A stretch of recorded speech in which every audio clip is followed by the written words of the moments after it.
So let's first begin with who was Shaista Khan. So Shahiste Khan was very intelligent general, Mughal general, and he was Aurangzeb's mother's brother. So he was Mamaji of Aurangzeb. And from a royal family, and not only he was very intelligent and cunning and a war strategist or battle strategist, but he was also a great architect. Yeah.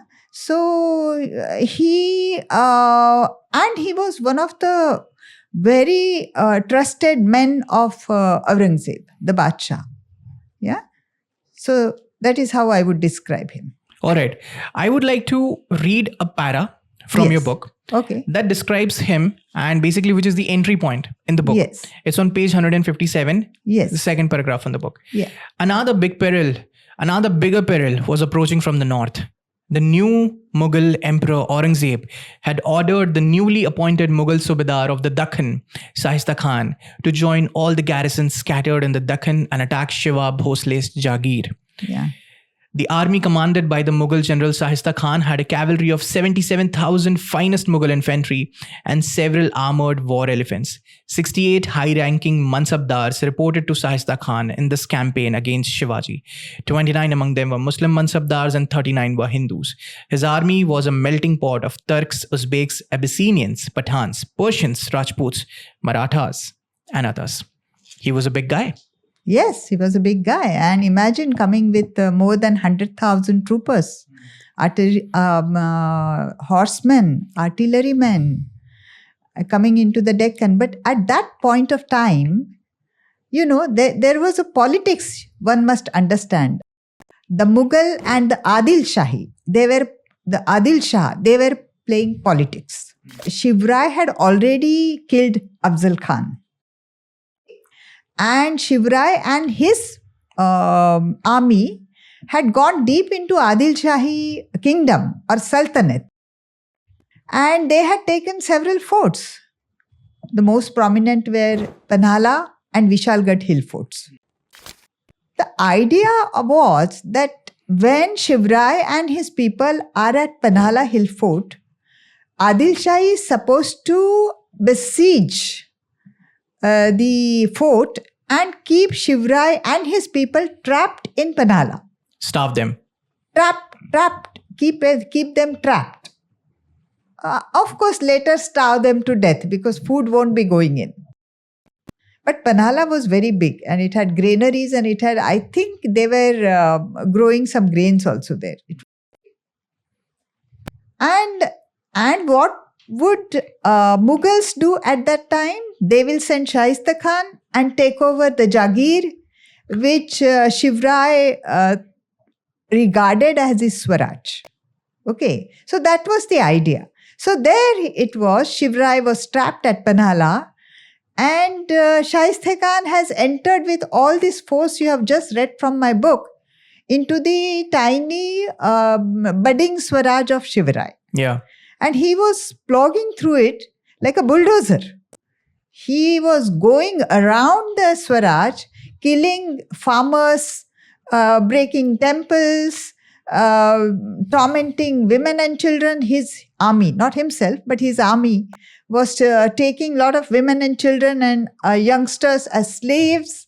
And it is something later I will describe. But this was the destruction of the Jagir.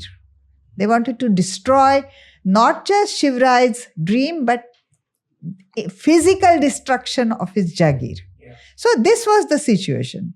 Here is the dreamer trapped at Panhala Hill Fort, and here is the destruction of his dream.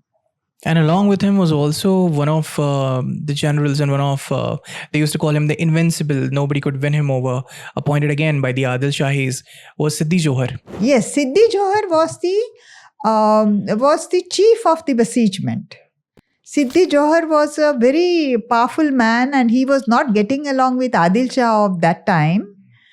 And I think it was Ali Adil Shah. He was not getting along with Ali Adil Shah. Even then, because there was nobody else to fight against Shivrai. Everybody was scared to fight against Shivrai after he killed Afzal Khan, who was the most powerful general of Adil Shahi Ever. So nobody was ready to fight. Who will go into the jaws of death? Yeah. So this Siddhi Jauhar got ready. He said, I'll do it. Come on, I'll do it. ये तो मेरे हाथ का मल है. मैं करूँगा. He was an Abyssinian, right? He was Abyssinian, and he was also named as, I think he was titled by Adil Shah as Salabat Khan that time when he took over this. Yeah. And they gave him a lot of manpower, a lot of money, a lot of titles. And there he goes to besiege the Panhala, where Shivrai and his people are trapped. Basically, all this was happening by Badshah Aurangzeb in response to the Afzal Khan Vad. Badshah Aurangzeb, that time he had become just new Badshah. His father was still alive and imprisoned. Shah Jahan was not dead at that time. At that time, Aurangzeb wanted the entire Deccan. He didn't care for Adil Shahi or Qutub Shahi. He wanted to swallow them also. He wanted them as provinces of the Mughal. And he could not see the rise of a kafir. See, I'm not against any religion. I have lived in 3-4 countries, in Germany, in the Middle East, and in India. Yeah. What I will be telling you today is pure history. Facts. Or pure facts. So what Aurangzeb wanted is, he did not want rise of a Hindu or rise of a kafir in the Deccan. And he blamed the sultanates that why have you allowed him to rise in the first place? That he became so big today. Yeah, people are saying his name. Yes, and people are respecting him. And then it's not, Aurangzeb had divided the world into two, Dar al-Islam and Dar al-Harb. Dar al-Islam is where Islam rules. The Islamic kingdoms are there. And Dar al-Harb means where Islam doesn't rule, and that bhumi or that zameen or that earth should be treated as battlefield. And it should be turned into the Islamic nation. Exactly. So he was of that thought. And there's a very intriguing mention in this book where the Persian king writes a letter to Aurangzeb saying that we helped your forefather Humayun get onto the throne of Delhi. And this kafir, he says, Shivaji Bhosle, Bhosle, he says, and he has become so big, people are saying his name. Who is he? So they did not want the rise of a kafir in near the Islamic kingdoms or Islamic empires.